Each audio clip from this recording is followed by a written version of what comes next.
Chào mừng các khán giả của Vietcetera đã quay trở lại với chương trình Vietnam Innovators phiên bản tiếng Việt ngày hôm nay. Hôm nay chúng ta sẽ nói chuyện về một chủ đề rất là quen thuộc và thân thương với cuộc sống hàng ngày của chúng ta, đó là về tài chính tiêu dùng cá nhân. Và để nói về câu chuyện này thì Ruby có một vị khách mời rất đặc biệt, đó là Nguyễn Ảnh Cường, là founder và CEO, co-founder và CEO của Fundin, một startup hiện đang có những thành công khá là đáng ngưỡng mộ trong lĩnh vực về consumer finance, tức là tài chính tiêu dùng. Và Fundin là một công ty mà có mô hình hoạt động đổi mới, sáng tạo rất là khác biệt tại Việt Nam, và một lát nữa chúng ta sẽ nghe thêm những câu chuyện của Fundin. Và trước tiên thì xin được chào mừng Cường đến với chương trình. Cảm ơn Ruby và xin chào khán giả của chương trình Vietcetera.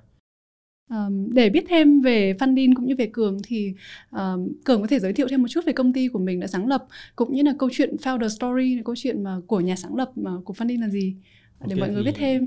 Đồng ý. Thì Fundin là một công ty công nghệ cung cấp giải pháp tiêu dùng thông minh, giúp cho khách hàng được mua sắm nhưng mà trả sau qua 3 kỳ thanh toán miễn lãi và ngay lập tức.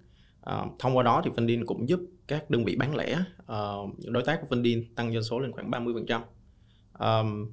Lý do mà mình sáng lập Fundin, cái nền tảng Fundin ngay từ những ngày đầu là do từ trước đây khi còn là một du học sinh tại Úc ấy, thì mình gặp rất nhiều vấn đề trong việc quản lý thu chi, chi phí hàng tháng này nọ. Thì có một cái thời điểm thì mình đi khám chữa bệnh bên Úc thì chi phí rất là đắt đỏ, thì nó tốn của mình khoảng $300, lúc đó là bằng cả chi phí sinh hoạt phí cả một tháng luôn. Và nó lúc đó gây cho mình một áp lực về tài chính rất là lớn, tại vì mình cũng không muốn gọi cho bố mẹ chuyển tiền sớm đi. Thì cả một tháng đó mình phải tồn tại bằng trứng, ngày nào cũng ăn trứng. Thì có một mình rất là trăn trở là tại sao không có một cái giải pháp nào có thể hỗ trợ những người tiêu dùng như mình có thể thanh toán những cái hóa đơn, những cái mua sắm qua thời gian. Tại vì tháng sau mình sẽ có lương, hay là tháng sau mình sẽ có một cái nguồn thu nhập nào đó có thể thanh toán được. Thì đó là cái khởi nguồn của Fundin. Và Fundin được bắt đầu từ năm 2010. Thực sự là mình đã bắt đầu thành lập một công ty trong lĩnh vực mua trả sau từ giữa 2017. Nhưng mà mô hình Fundin thì bắt đầu là đầu 2019. Mình nhớ là 2019 lúc mà mình còn công tác ở Elsa, còn làm việc ở Elsa, thì mình có gặp Cường để cũng nói tới câu chuyện là làm thế nào có thể giúp được cho những người dùng của Elsa khi mà họ muốn học tiếng Anh và họ chưa có cơ hội có thể trả được hết những học phí thì họ có thể sử dụng dịch vụ của Fundin. Và thời điểm đấy thì mình thấy Fundin cũng mới launch ra sản phẩm, và đến bây giờ sau 2 năm thì mình thấy sản phẩm của Fundin khá là chín rồi, và có vẻ như là Cường đã chuyển động từ offer sản phẩm của mình cho lĩnh vực giáo dục nói chung, chỉ cho lĩnh vực giáo dục không thôi, bây giờ sang cho những cái hoạt động mua sắm khác nữa. Thì Cường có thể chia sẻ lý do tại sao mà Cường đã đưa ra quyết định về sự thay đổi này hay không? Ngay từ đầu thật ra mình rất là thích lĩnh vực giáo dục, và thật ra mình cũng nghĩ là giáo dục nó sẽ thay đổi cuộc sống của mình, mở mang kiến thức mình hơn, nên Fundin luôn có định hướng là làm sao để làm tốt nhất, và cũng như là làm sao để có thể hỗ trợ cái lĩnh vực giáo dục. Và thật ra là những cái bạn mà mua những cái gói học tiếng Anh hay là những cái khóa đào tạo, thực ra họ là những người cũng khá là tân tiến, những người khá là cầu thị chính xác, thì họ là những người mà Fundin cũng nên hỗ trợ. Còn lý do mà chuyển thì thật ra nó có liên quan đến Covid-19. Fundin bắt đầu cung cấp ra thị trường là tháng 12 2019. Thì đến đầu 2020 thì gặp Covid, mà cái thời điểm đó Fundin offer cho làm việc với gần như 100% là các đơn vị trong lĩnh vực giáo dục và đào tạo. Thì Covid ập đến thì tất cả 100% các đơn vị này đều phải đóng cửa để tránh dịch, dẫn đến việc là doanh thu Fundin đi về con số 0. Đấy, câu hỏi đặt ra là thế thì thị trường của Việt Nam khi mà bị ảnh hưởng bởi đại dịch như vậy thì trong vòng 1-2 năm tới nó sẽ như thế nào?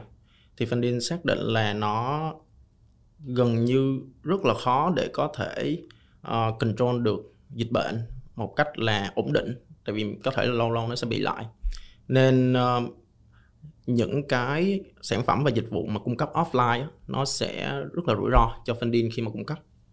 Thì dựa trên yếu tố đó thì Fundin mới quyết định là mình phải chuyển từ cung cấp một cái sản phẩm cho đơn vị offline sang cho đơn vị online, và mình cũng không chỉ giới hạn Fundin ở giáo dục mà mình phải mở rộng ra. Những cái giao dịch online nhiều nhất thì là thời trang và mỹ phẩm. Thì đó là lý do mà Fundin chuyển từ giáo dục offline sang online cho thời trang và mỹ phẩm.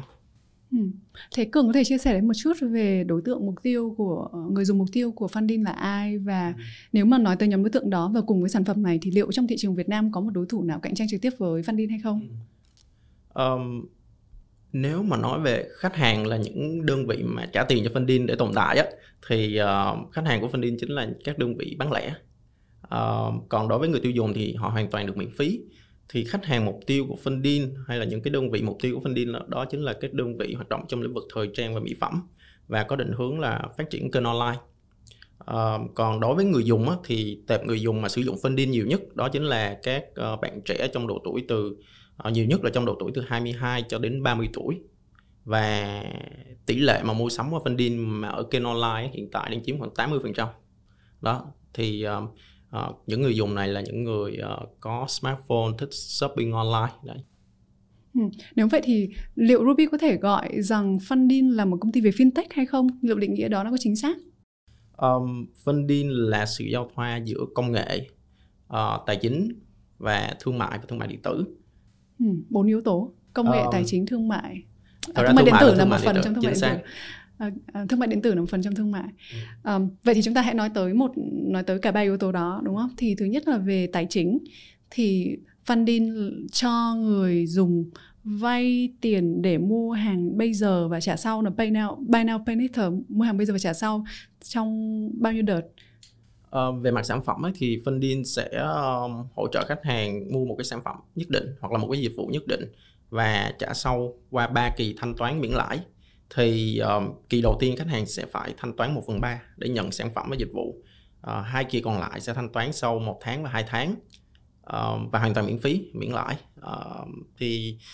Ngoài ra thì cái giải pháp của Fundin thì nó có những cái ưu việt nhất định về mặt trải nghiệm khách hàng. Thứ nhất là nhanh nhất, chỉ trong vòng 5 giây là Fundin có thể trả kết quả và cung cấp một cái tính năng trả sau cho khách hàng. Và Fundin cũng không yêu cầu quá nhiều thông tin về khách hàng, như là Fundin chỉ yêu cầu duy nhất một tấm hình chứng minh nhân dân thôi.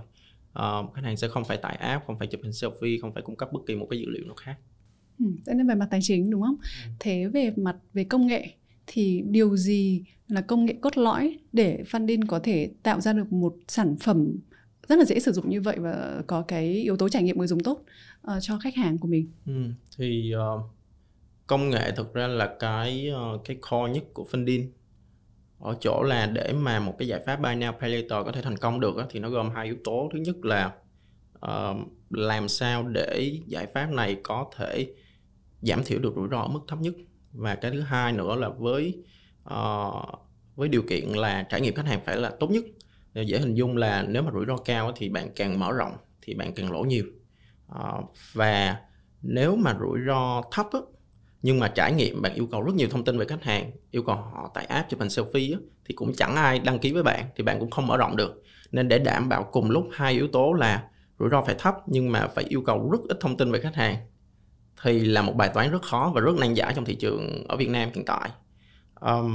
Nên Fundin phải ứng dụng những cái công nghệ tiên tiến nhất để giải quyết cái bài toán đó. Thì hiện tại nhìn chung là Fundin sử dụng cả AI và Big Data. Thì mục tiêu của Fundin là làm sao để mình có thể thu thập tất cả những cái thông tin mà mình có thể thu thập được để đánh giá và phân loại một cái giao dịch, một cái khách hàng, xem họ có rủi ro hay không, giao dịch có rủi ro hay không, và với mức độ chính xác cao và ngày càng tốt hơn nữa. Thì đó là cái core của Fundin. Và đến yếu tố cuối cùng là yếu tố của thương mại. Cộng với thương mại điện tử thì Cường có thể miêu tả thêm là Fundin đóng vai trò như thế nào trong lĩnh vực này không? Thì giá trị, lý do mà Fundin có được cái nguồn thu để mà phát triển và tồn tại là Fundin sẽ hỗ trợ thông qua cái cung cấp một cái tiện ích cho người tiêu dùng cuối. Thì những cái đơn vị bán hàng, những cái đối tác của Fundin thì có thể tăng doanh số lên khoảng 30%. Thì cái nguồn tăng doanh số nó đến từ tăng conversion, tức là từ một khách hàng chưa một cái sản phẩm nào hết thì bây giờ có giải pháp Fundin thì maybe là họ sẽ mua cái sản phẩm đầu tiên. Và cái thứ hai nữa là tăng giá trị trung bình của một cái đơn hàng. Ví dụ như là họ thông thường họ chỉ mua một đơn vị thôi, thì bây giờ hay là họ mua một cái một cái chai mỹ phẩm 100ml, thì bây giờ với Fundin họ mua một cái chai 200ml, gấp đôi nhưng mà giá chỉ hơn 50% thôi. Thế là họ có thể tiết kiệm được nhưng mà tăng giá Chính xác. Thì Funding luôn định hướng là vừa phải tạo giá trị cho người tiêu dùng, vừa phải tạo giá trị cho đối tác của Funding. Có một cái phần mà khi mà Ruby nghe Cường nói về cái mô hình kinh doanh nó thực sự nó rất là thú vị. Và một điểm mà Ruby tò mò muốn biết là làm thế nào, ngoài việc xây dựng ra công nghệ đúng không? Thì làm thế nào để Funding có thể quản trị được rủi ro của mình? Bởi vì thực ra Ruby nghĩ là đây là mô hình mà Cường đang cho người mua hàng vay xong sau đó thu lại. Nhưng Cường lại không có đòi hỏi rất là nhiều thông tin liên quan tới về thu nhập của họ hay là tài khoản ngân hàng của họ. Ví dụ như khi mà Ruby đi làm một cái thẻ tín dụng thì mình sẽ thấy là cái thao tác để mình làm cái thẻ tín dụng mà mình phải chứng minh rất là nhiều thứ. Tuy nhiên là với sản phẩm cho vay tài chính của Cường thì gần như là người dùng không cần phải chứng minh một cái gì cả mà vẫn có thể vay được. Thì làm thế nào để Funding có thể kiểm soát được cái rủi ro của mình trong lĩnh vực tài chính?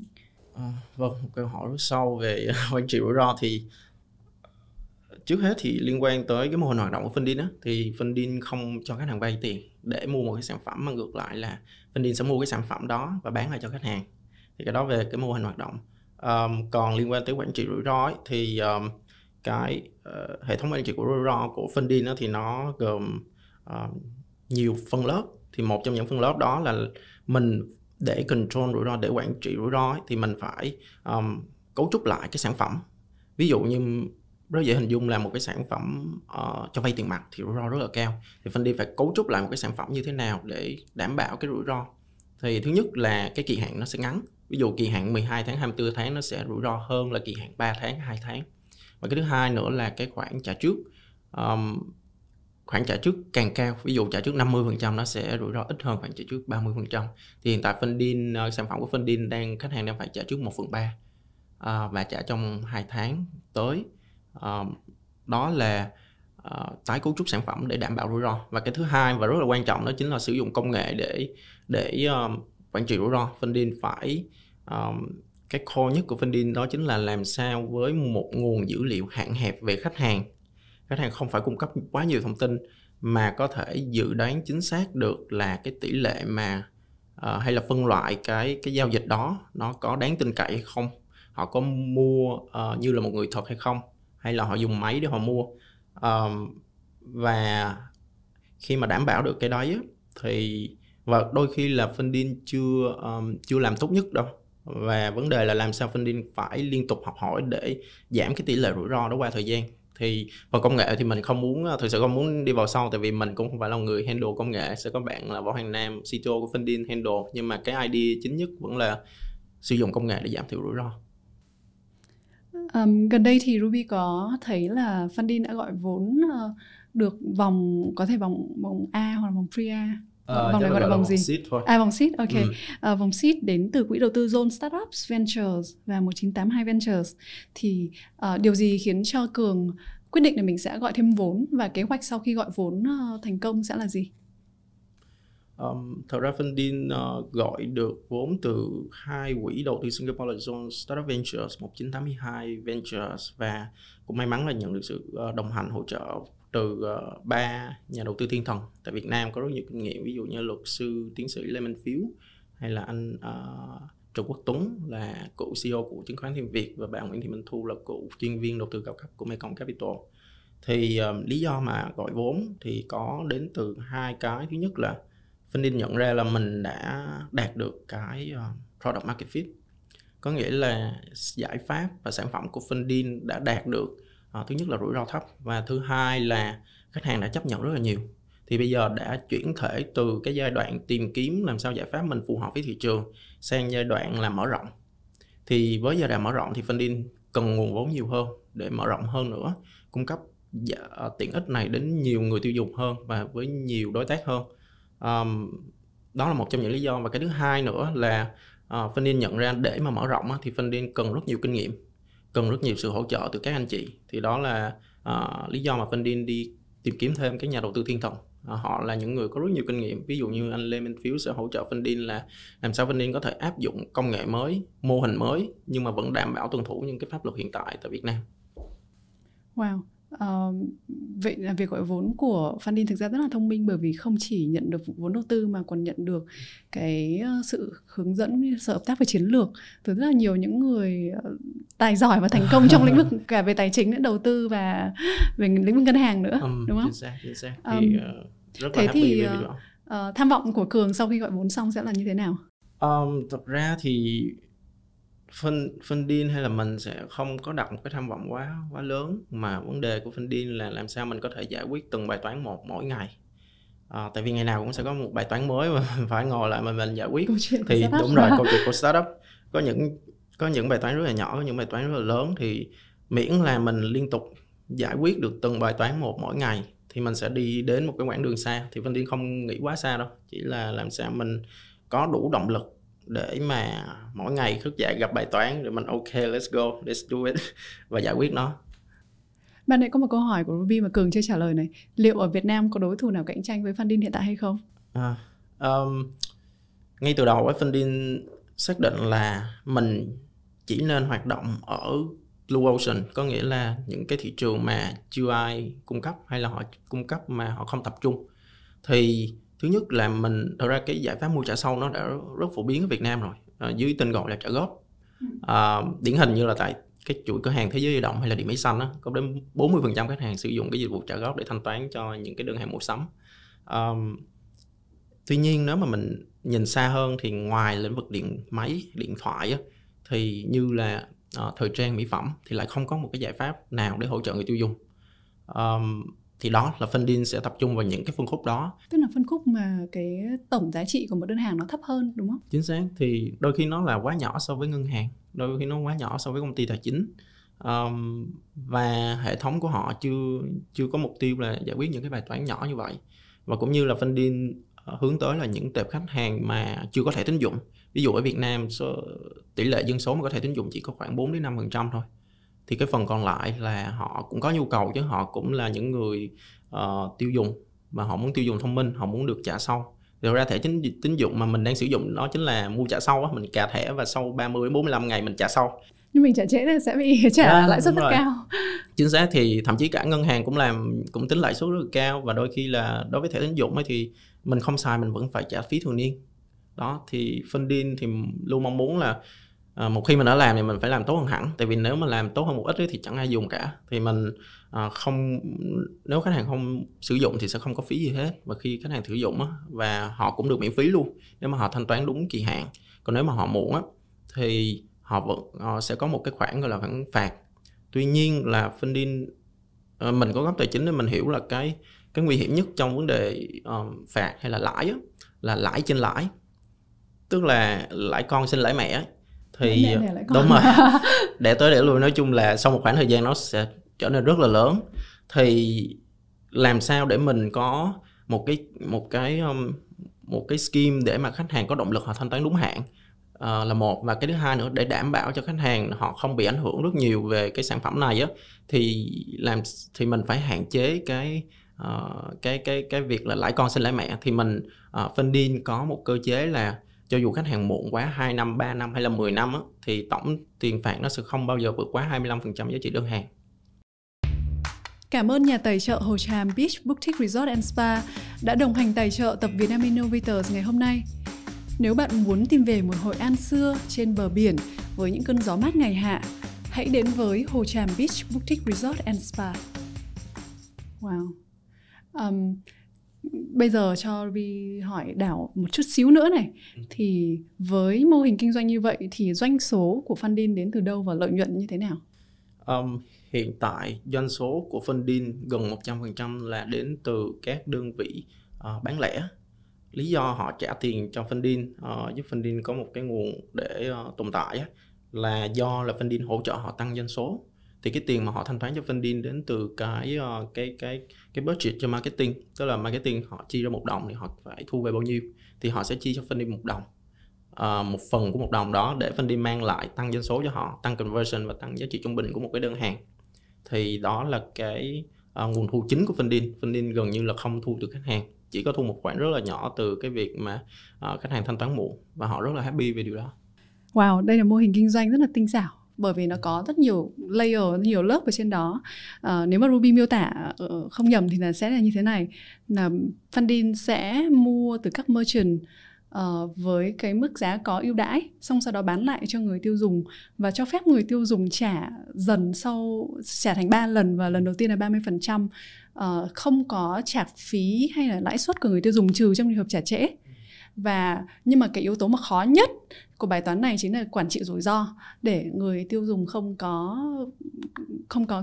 trốn nợ quá nhiều. Quay trở lại câu chuyện về quản trị rủi ro này, thì ngày xưa nếu mà Ruby không nhầm thì có nghe Cường nói tới là đã từng cho người tiêu dùng mua xe máy, vay và tức là mua bây giờ và trả sau cho sản phẩm xe máy. Điều gì đã khiến cho sản phẩm đấy không còn tiếp tục nữa?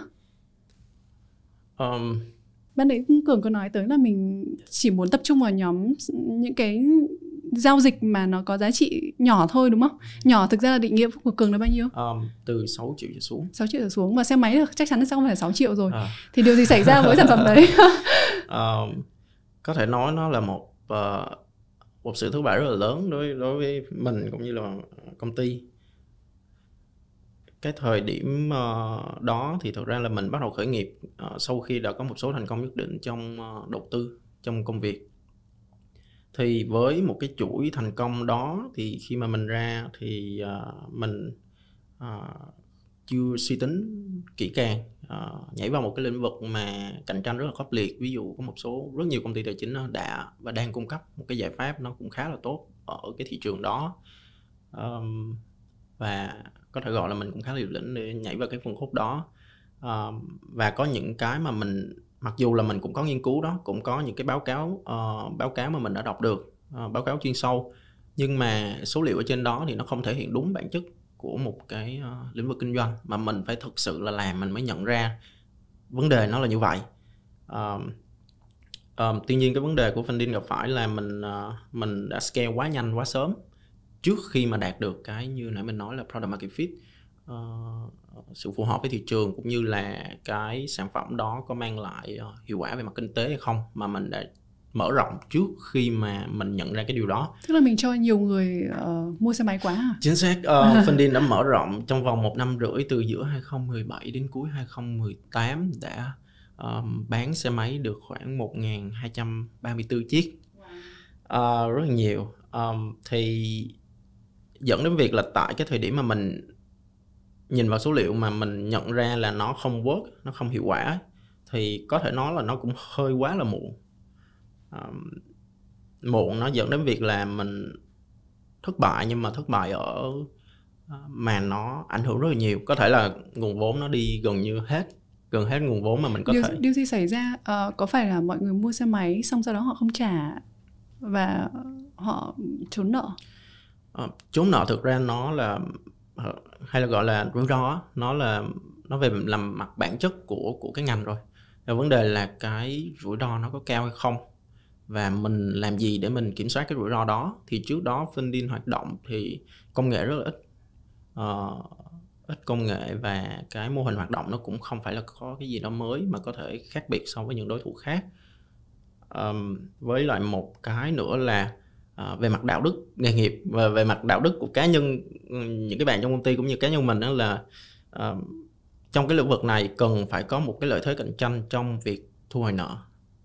Tức là những đối tác khác sẽ sẵn sàng thu hồi nợ rất là mạnh tay, nhưng mà Fundin hoàn toàn không thể làm được cái chuyện đó. Mình rất là trằn trọc là mình không thể nào mà có thể có nhân viên đến nhà của những khách hàng đó để mà nhắc thanh toán hay gì đó, trong khi những đối thủ khác có thể làm rất mạnh tay. Và đó là một trong những lý do là mình dừng với việc hỗ trợ mua xe máy trả góp, mà mình chuyển thể sang những cái sản phẩm nó ít rủi ro hơn, và sử dụng công nghệ nhiều hơn để giải quyết cái bài toán là mình giảm thiểu rủi ro ngay từ nguồn, chứ mình không hỗ trợ rất là dễ để cuối cùng mà mình phải đi thu hồi nợ.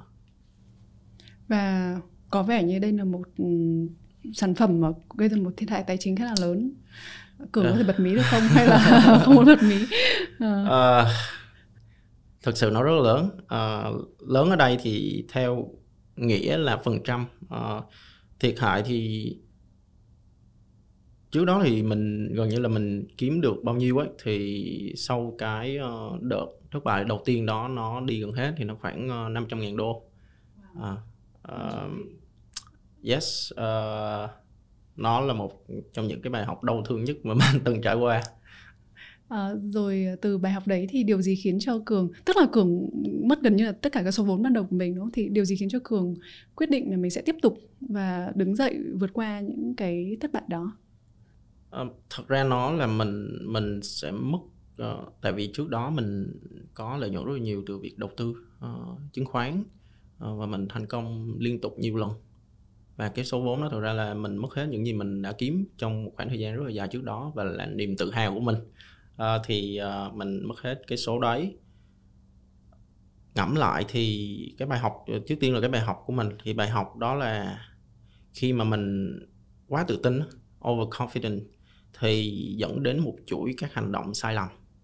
Nên hiện tại thì mình luôn luôn là chậm rãi và nghiên cứu và đợi cho đến khi nào mà số liệu chứng minh là sản phẩm mình hợp lý và đúng thời điểm và có hiệu quả, thì lúc đó mình mới mở rộng. Bởi vậy đó là lý do mà một số nhà đầu tư hiện tại bảo sao Fundin đi chậm rãi thế. Thế thì phải kể câu chuyện 500.000 đô đó cho các nhà đầu tư hiểu, đúng không? Yeah. Thì lý do mà mình có thể đứng dậy được là mình nghĩ lại, mình cũng nói chuyện với một vài cái anh chị ở trong đã có thành công nhất định, thì họ cũng bảo là suy nghĩ, ngồi lại tĩnh tâm suy nghĩ xem, đặc biệt là lý do tại sao mình bắt đầu ngay từ đầu. Thì mình nhớ lại là cái thời điểm mà mình xin nghỉ từ quỹ đầu tư á, một công việc rất là thú vị, rất là hay ho và giúp mình cũng kiếm được khá, thì mình trả lời với sếp là công việc này rất là thú vị, em không nghĩ vì nó có vấn đề gì hết, mà em xin nghỉ bởi vì em mong muốn là có thể tạo ra một cái sản phẩm có giá trị cho xã hội. Mình nhìn thấy được cái ảnh hưởng của mình đến hàng triệu người, và đặc biệt là mình có thể thấy được người tiêu dùng khi mà sử dụng sản phẩm đó và họ nở nụ cười, thì cái đó là cái điều vui nhất mà mình có thể nhận được hơn là chuyện tiền bạc. Thì đó là lý do mà mình xin nghỉ quỹ đầu tư và bắt đầu khởi nghiệp. Và mình tại thời điểm mà thất bại đó, mình vẫn nghĩ là mình vẫn có mong muốn đó, mình vẫn có mong muốn là tạo một cái gì đó để lại. Nên mình đứng dậy, hít thở và suy nghĩ thực ra là thất bại đến từ đâu và mình phải giải quyết thất bại đó như thế nào để mình có thể tiếp tục đi tiếp. Và như hồi nãy mình có trình bày á, là luôn luôn có những vấn đề và mình luôn luôn phải giải quyết vấn đề. Thì mỗi lần mình giải quyết vấn đề á, thì cái khả năng thành công của mình sẽ lớn hơn theo gì. Thực ra nếu mà Ruby là nhà đầu tư của Fundin bây giờ thì Ruby sẽ cảm thấy tự tin hơn đầu tư cho Fundin nếu như mà đã biết là Cường đã học được một bài học lớn như vậy rồi. Và học một bài học lớn bằng với số tiền của chính mình. Chính xác. Chứ không phải nhà đầu tư. Chính xác, đó là cái câu nói của một trong những angel nói cho mình là anh đã quan sát em cũng từ lâu rồi đã biết em lâu rồi, nhưng mà cũng để quan sát em và thấy em thất bại và em vẫn tiếp tục trên con đường đó và giải quyết từng bài toán một, mặc dù là rất là đau thương, cho đến khi mà tìm ra được một gọi là ánh sáng cuối đường hầm á, thì họ sẵn sàng hỗ trợ. Bây giờ Cường có cảm giác là mình đã nhìn thấy được ánh sáng cuối đường hầm chưa? Đang le lối. Đang là cũng là dấu hiệu tốt, đúng không? Thấy được ánh sáng là một điều rất là tốt rồi. Fundin đã trải qua một cái giai đoạn gọi là đen tối hơi lâu. Dù sao đi nữa thì đó cũng là quá khứ, và Ruby khâm phục cái nghị lực của Cường sau khi có những thất bại lớn như vậy vẫn đứng lên và tiếp tục tìm được những giải pháp mới, và quan trọng nhất học được từ những sai lầm mình nó mắc phải. Có lẽ là đây là khoản học phí cho Cường đi học MBA. Ở trong trường học MBA chưa chắc đã dạy điều này. Chính xác luôn. Thì có hai cái câu mà mình rất là thích là what doesn't kill you make you stronger trong một cái bài hát. Thì nó chính xác là cái mình cảm nhận được. Và một câu nói thứ hai là trong một cái bộ phim về tài chính là The Big Short, nói về cuộc khủng hoảng tài chính năm 2007-2008 ấy, thì ngay đầu phim nó có một cái đoạn rất là hay, ghi là it ain't what you don't know that gets you into trouble, it's what you know for sure just answer. Có nghĩa là không phải là cái gì mà bạn không biết sẽ dẫn bạn đến sự rắc rối, mà đó chính là những gì bạn nghĩ là bạn biết chắc chắn rồi nhưng mà nó không phải là thực tế như vậy. Thì dễ hình dung nhất là trong việc đầu tư thôi, đầu tư chứng khoán thôi. Thì nếu mà bạn nghĩ là bạn biết chắc chắn cái cổ phiếu đó sẽ tăng giá trong ngày mai, thì điều action tiếp theo của bạn, hành động tiếp theo của bạn là bạn đi vay rất là nhiều người để đầu tư vào cái cổ phiếu đó. Nhưng mà nếu mà việc chắc chắn của bạn nó không chính xác á, và giá cổ phiếu giảm, coi như là bạn từ 1 đồng bạn đi vay 9 đồng, thì bạn có thể đi hết số tiền của bạn. Wow, một bài học rất là sâu sắc. Cảm ơn Cường đã cởi mở để chia sẻ về câu chuyện này. Và chúc mừng Cường đã vượt qua được những khó khăn đó và bây giờ đã nhìn thấy ánh sáng đang lói cuối đường hầm. Thế bây giờ hãy nói tới ước mơ đi. Chúng ta đã nói đến quá khứ rồi, thì ước mơ của Cường cho Fundin là gì? Ngoài cái việc mà hàng ngày Cường vẫn giải quyết từng vấn đề, một vấn đề lớn, vấn đề nhỏ, đúng không? Thì nhìn xa hơn một chút thì ước mơ của Fundin là gì? Mình vẫn thường đặt cái câu hỏi là tại sao bố mẹ mình lại có một cái cuộc sống trước đây nó quá là khổ. Ví dụ như không có đi xem phim, hay là không có đi nghe nhạc, không có quán cà phê hay là nhà hàng để mà ăn uống, không có những trải nghiệm như mình đang có, không có mạng xã hội để mà tương tác. Thì cuộc sống hiện tại nếu mà nhìn về quá khứ thì nó rất là có nhiều tiện ích, có rất nhiều hay ho. Ví dụ mình cần ăn thì mình cứ order, chỉ khoảng 30 phút sau là có. Thì vision, cái mà Fundin nghĩ là trong 20 năm tới á, thì thật ra con của mình cũng sẽ đặt câu hỏi như vậy. Có nghĩa là tại sao bố mẹ mình có thể sống một cuộc sống nó quá đau khổ như vậy, quá nhiều vấn đề, có quá nhiều vấn đề như vậy. Thì với tương lai thú vị như vậy, sẽ có rất nhiều sản phẩm, rất nhiều dịch vụ mà innovative và giải quyết được cho con người, những người tiêu dùng, rất nhiều nỗi đau của họ. Thì Fundin hy vọng là có thể đóng góp một phần về giải pháp để mà cho người tiêu dùng có một cuộc sống nó thoải mái hơn, dễ dàng hơn. Thì đó là những cái mơ ước của Fundin, đặc biệt là trong giải pháp về tài chính, giải pháp về tiêu dùng. Thì gần hơn nữa, trong vòng 5 tới 10 năm tới thì Fundin hy vọng là cái giải pháp của Fundin có thể ngay khi bước ra ngoài, ở tất cả các quầy check out đều thấy khách hàng sử dụng cái giải pháp của Fundin. Cái thời điểm đó thì chắc là giải pháp mua trả sau nó dễ như là việc bạn cầm một cái thẻ và bạn touch vào cái máy để thanh toán. Wow, Ruby nghĩ là ước mơ này chắc là với bản lĩnh và tài năng của đội ngũ của Fundin thì sẽ được hiện thực hóa trong vòng 5 tới 10 năm tới. Nhưng cho Ruby sẽ phải xoáy một cái là Ruby rất là thích cái dịch vụ này. Tuy nhiên là nó sẽ có một cái điểm cân bằng nào đó. Ví dụ nếu mà vượt quá đi chút thì mình lại đang tác động khiến cho người ta tiêu dùng thái quá. Thì nhìn bức tranh xa hơn thì bây giờ chắc là chưa đến mức mà như vậy, nhưng mà đến bức tranh xa hơn thì làm thế nào để mình cung cấp một dịch vụ khiến cho cuộc sống và chất lượng cuộc sống của những người khách hàng của mình tốt hơn, nhưng mà lại không khuyến khích họ trở thành con nghiện của việc tiêu dùng thái quá hay là đi theo chủ nghĩa tiêu dùng thái quá. Chính xác. Thực ra cái quan trọng là mình phải có một mục tiêu đúng, một cái định hướng đúng. Thì định hướng của Fundin là làm sao có thể giúp cho khách hàng có một cuộc sống tốt hơn. Nếu mà việc tiêu dùng nó không làm cho cuộc sống của họ tốt hơn ấy, thì mình sẽ phải có giải pháp. Tại vì định hướng mình đã là như vậy rồi, chứ định hướng của mình không phải là khách hàng mua sắm nhiều hơn. Không phải là càng mua nhiều thì càng tốt. Đúng rồi, không phải là mua nhiều hơn thì sẽ tốt hơn cho mình, mà quan trọng là họ có happy hơn hay không, họ có hạnh phúc hơn hay không khi mà sử dụng.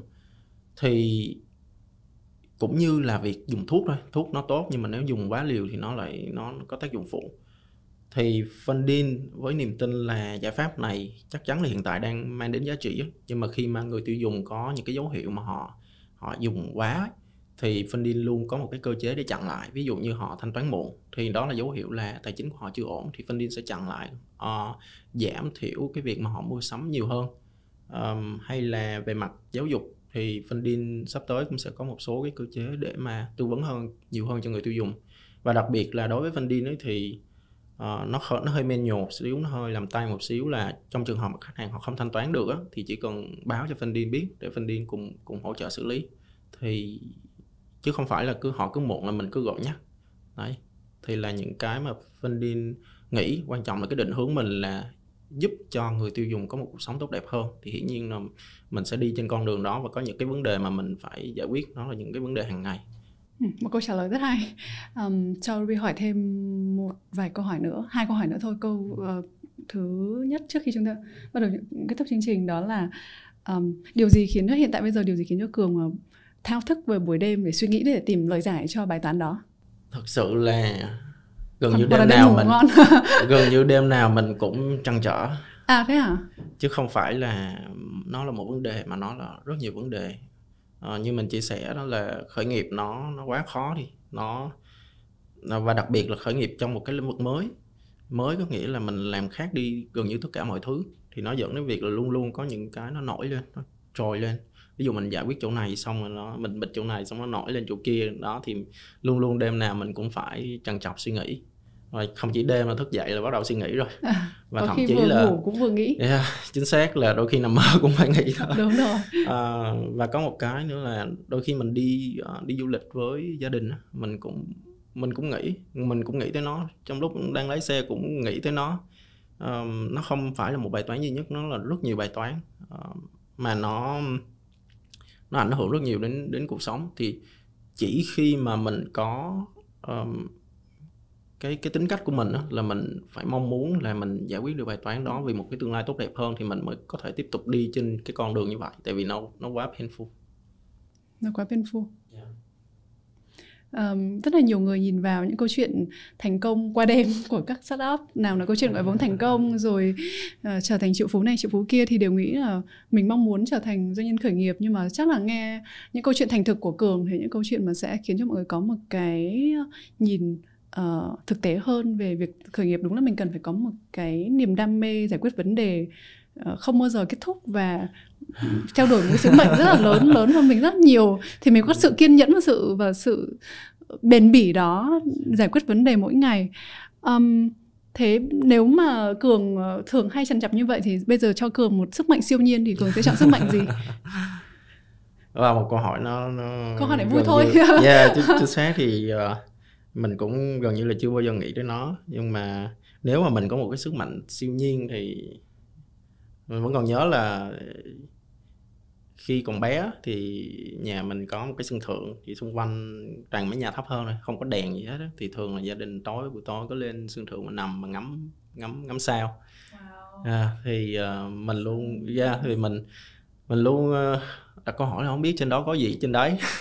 Và đi tới cùng ở trên bầu trời hả? Trên bầu trời, trên những ánh sáng, những cái vì sao đó. Và cuối cùng ví dụ mình cứ tiếp tục đi thì cuối cùng nó có giới hạn không, và sau đó nó là cái gì thì nó là một sự tò mò nhất định. Thì mình luôn mình hy vọng là nếu mà có một super power, mình nghĩ là mình có thể bay với tốc độ ánh sáng để đi tìm hiểu rồi ở ngoài đó nó có gì. Wow. Hy vọng ngày nào đấy biết đâu chúng ta một số thế kỷ tiếp theo lại có thể bay được với tốc độ ánh sáng. At least là hy vọng Elon Musk sẽ làm được chuyện gì đấy. Ok, cảm ơn Cường đã có một buổi chia sẻ rất là cởi mở và đã cho bản thân Ruby đã cảm thấy mình học được rất nhiều những bài học thú vị trên cái hành trình mình làm startup. Và chúc Cường và Fundin sẽ tiếp tục thành công trong thời gian tới. Cảm ơn Cường đã dành thời gian cho chương trình. Cảm ơn Ruby đã mời, và mình cũng rất là vui khi mà có thể chia sẻ được những cái câu chuyện của mình. Các bạn có thể nghe bản đầy đủ của podcast này tại playlist Vietnam Innovators phiên bản tiếng Việt trên kênh Spotify và Apple Podcast. Đừng quên nhấn subscribe các kênh của Vietcetera để nghe thêm về câu chuyện của những nhà đổi mới.